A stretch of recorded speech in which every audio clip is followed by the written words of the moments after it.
Welcome back. In this video I'd like to talk a little about Russian history, which you might be thinking, why Russian history? Well, as you know, the events and circumstances that we as humans encounter from when we come into this world shape our characters and our beliefs. And so it's important to understand a little about the recent history of Russia. And I say recent history, I mean since the revolution in the early 1900s. Because if you have a brief understanding of the Russian history, it'll make it easier for you to understand your future wife and understand Russian women that you are communicating with. As I said, we'll start at the Russian Revolution, which took place in 1917. And so we're roughly looking at 90 years of history. And probably if we start at the other end, in so much as saying, in summary, Russia has been through more in the last 90 years than most Western countries, in fact, I think all Western countries, have been through probably in the last 500 years, and some more.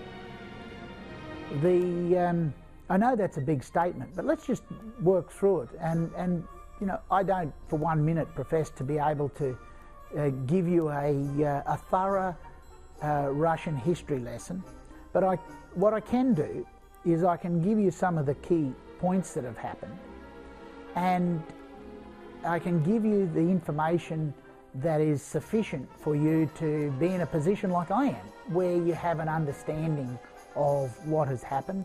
And if you want to, if Russian history is something that intrigues you and you want to delve into it and study more and become an authority on it, wonderful. But if you don't, what we've got in here will be sufficient to get you out of trouble. So okay, let's get going. The Russian Revolution took place in 1917, and as a consequence of that, the Communist Party came about. The era of Stalin's era, the beginning of the society, it was an entirely new society when communists took over. For some years there was, for want of a better term, a cleansing. Stalin was one of the most merciless dictators in history. He banished the educated people to Siberia, and numerous other things that he did. And I couldn't tell you how many people he's responsible for, whose demise he is responsible for, but you can be safe in the knowledge that it was many. Once communism was installed, so to speak,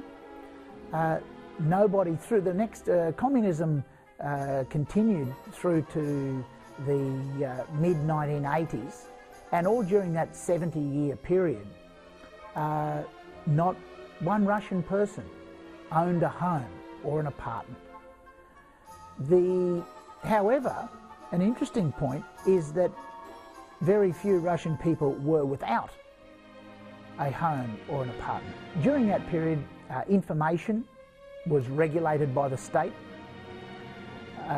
The media was controlled 100% for the purposes of those in power.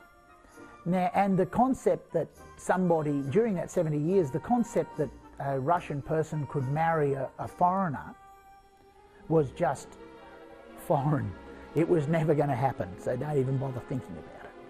Then, you know, that was in 1917. Then it takes us through to the late 1930s and 1940s, early 1940s and so forth, which was obviously the period when the world was embroiled in the Second World War. Russia was no different. In actual fact, I don't know, I think there'd be very few countries, if any, that experienced the Second World War to the extent that Russia experienced the Second World War.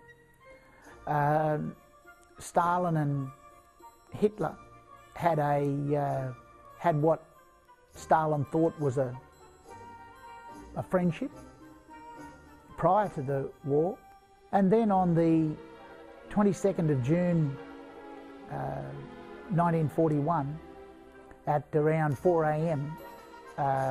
Nazi Germany launched an attack on Russia.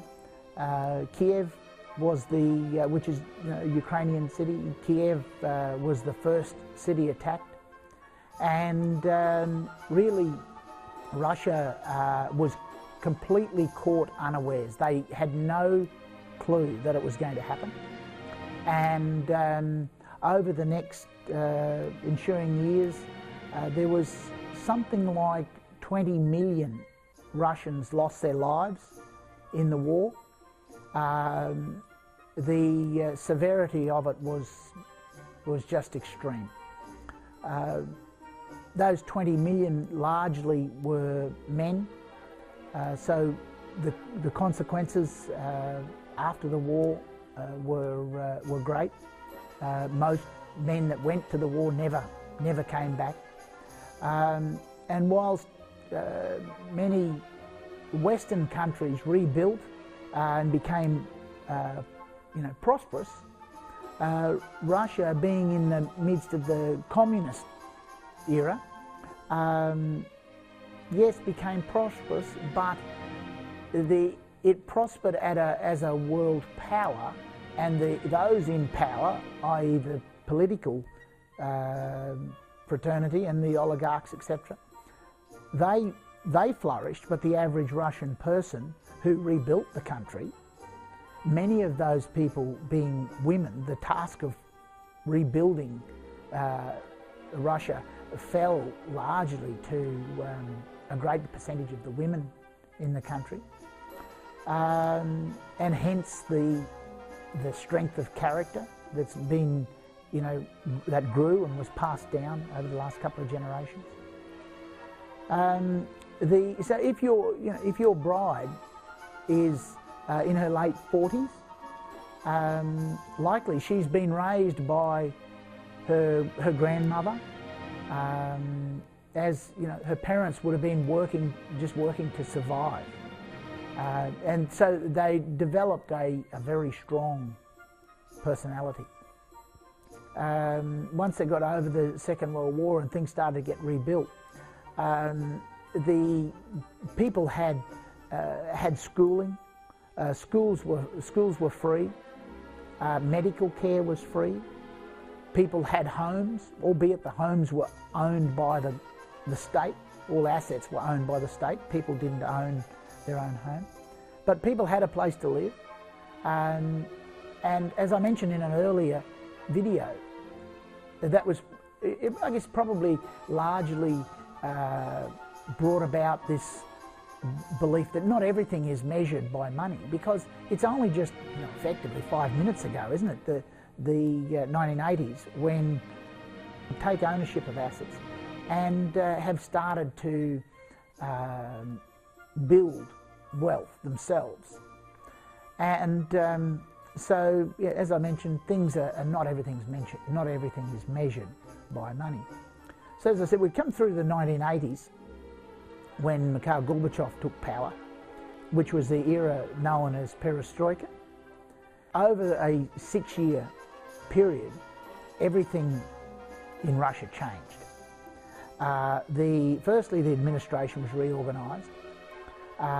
In 1988, a law on cooperatives, widely regarded as being the most radical new law that Gorbachev brought in, and that enabled people to, private people, to own property. In 1989, the Berlin Wall came down.